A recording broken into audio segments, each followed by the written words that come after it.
Tensions are mounting ahead of Israeli Prime Minister Benjamin Netanyahu's meeting at the White House, and that's happening on Monday. That's because there are reports that Israel may strike Iran's nuclear facilities without even giving the U.S. a warning first.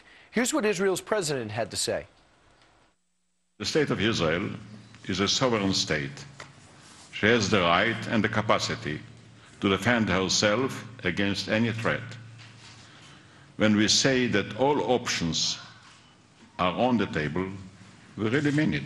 So where does that leave the U.S.? Let's ask a guy that was just there in Israel, Congressman Mike Rogers, chairman of the House Intelligence Committee. He is back from Israel. Congressman, is it okay with you if we don't get a warning? Well, I'd prefer not to have it that way, Brian, but unfortunately there's a couple of things happening. I think the Israelis just don't believe this administration when they say all options are on the table. They make it pretty clear they're just not sure that's right. And unfortunately, the Iranians believe that same thing. So what you have seen is, yeah, the intelligence services and the military working very well together between the United States and Israel.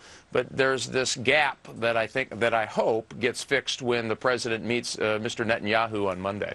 Well, we also know, reportedly, Reagan wasn't told that they were going to bomb out Iraq's plants. I heard that Bush was not told in 2007 when they blew up Syria's nuclear facilities. So this could be par for the course, right? It could be. This is a little bit different because those are simple strike activities. Simple, probably an overstatement, but they are single strike activities. This is a bigger thing. You're going to have multiple targets in Iran. It will have blowback. We think that clearly the Iranians will respond. And we have an obligation to protect Israel when it comes to those missiles that come back in. So I argue it would be great if we could fix this relationship so that we can have a better dialogue about what needs to happen next with Iran going nuclear, which is a whole bunch of trouble. When the president speaks to the Jewish organization AIPAC today, I believe, he's going to say relations between the U.S. and Israel are better than ever. What's the reality?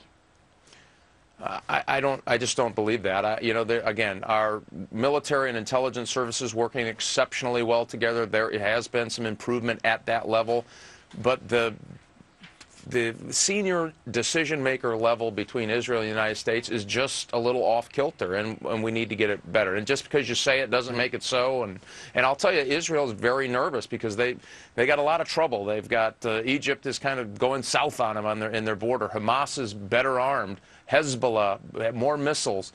And so now you have this Iranian nuclear threat, and they turn around and they're thinking, is the United States really with us? We can't have that. We need to let them understand that we're with them completely. And, Chairman, overall, we heard about an assassination attempt that was going to take place of a Saudi ambassador that was rooted in Iran, was going to utilize a Mexican cartel and take place in the nation's capital. Have there been any ramifications for Iran trying to pull off this plot?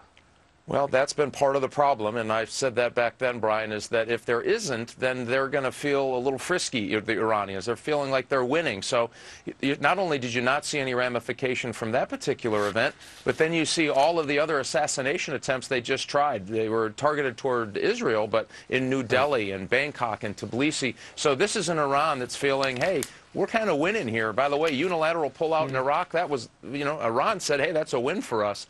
So we need to look at the world through Iran's eyes and where Israel is and wonder and understand why Israel is so forward-leaning, saying, hey, we don't have a lot of options here, and we need to have a better understanding about where we're going to be if something bad happens. And the only good news that's come out of the world events has been Syria's demise, and they're in utter turmoil. That means Iran has lost potentially their best friend in the region and their partner in terror.